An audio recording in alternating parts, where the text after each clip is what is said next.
At what point did Daylight for Deadeyes come into the picture? That's you and your brother that started this band. Yeah. So right about that time, like my brother also went to Humber and we both just kind of entered the world of, I guess, like a gigging musician where you kind of just take, whatever gig kind of lands on your lap.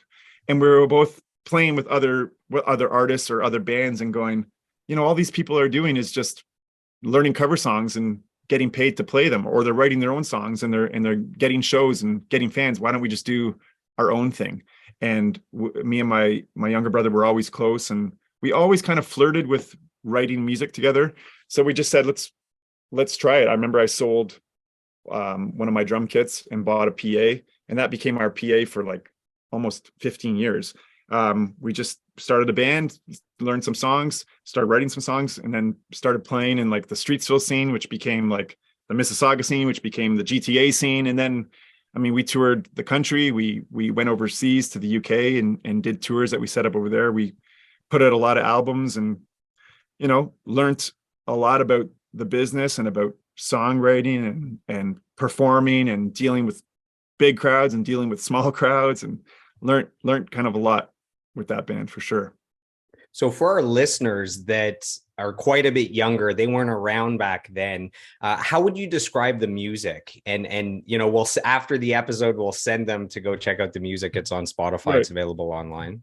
Right. Well, ironically, because you said you were around in 2003 when the Trues first came out, I was also around.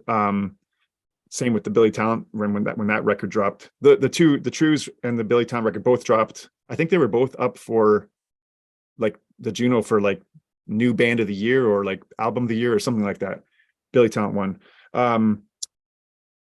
The Trues were a big influence just because I saw them very early on, and they kind of were doing like, just a drummer playing rock drums and guitars, and that was kind of our vibe. Maybe because they had the East Coast thing, me and my brother being like a Scottish background, I think we kind of related. And the sound, like, I wouldn't say it was shaped after them, but it was definitely influenced by like, rock and roll drums, rock and roll chords, and like big kind of catchy choruses. That's kind of what we tried to do with Daylight for Deadeyes from the beginning. And we had a couple songs that were, did well and had some big choruses and did some damage for us. So it was cool.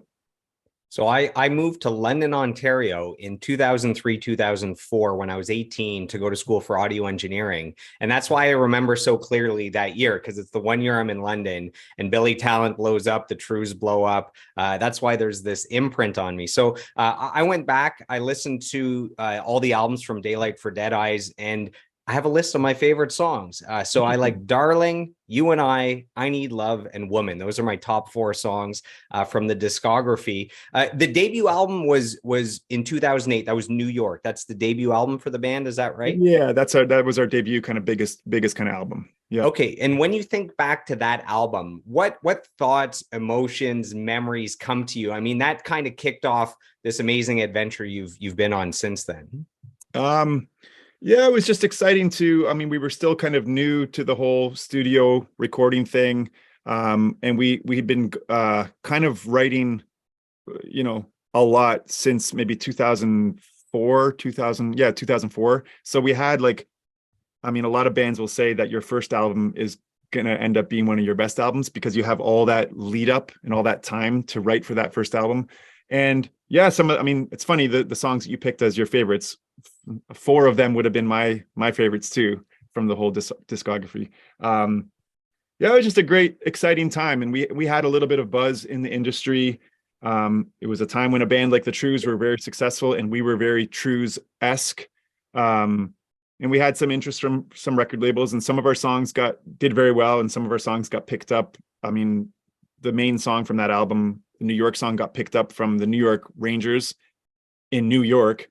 And they still use it at MSG to this day. They use Oh, it wow. in games. And I've been over there. I know the organist, the guy who plays organ and does the music.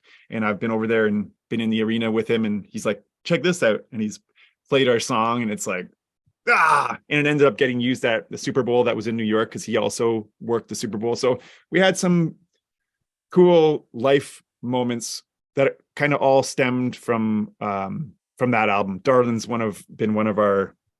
I mean, I still get requests to play that song when I'm not even like when I'm drumming for a random band in a random club. If you play Darlin, it's like I don't even have a microphone. I can't play Darlin. Yeah. But Yeah. so yeah, that was it was just one of our more successful albums as Daylight for Deadeyes for sure.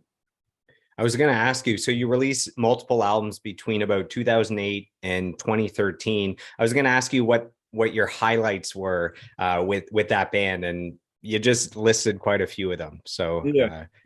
I mean, we developed. It was me and my brother. We had a bass player, and we also met a friend of ours, producer. His name's Carl Jennings, and we kind of developed just a strong little small team.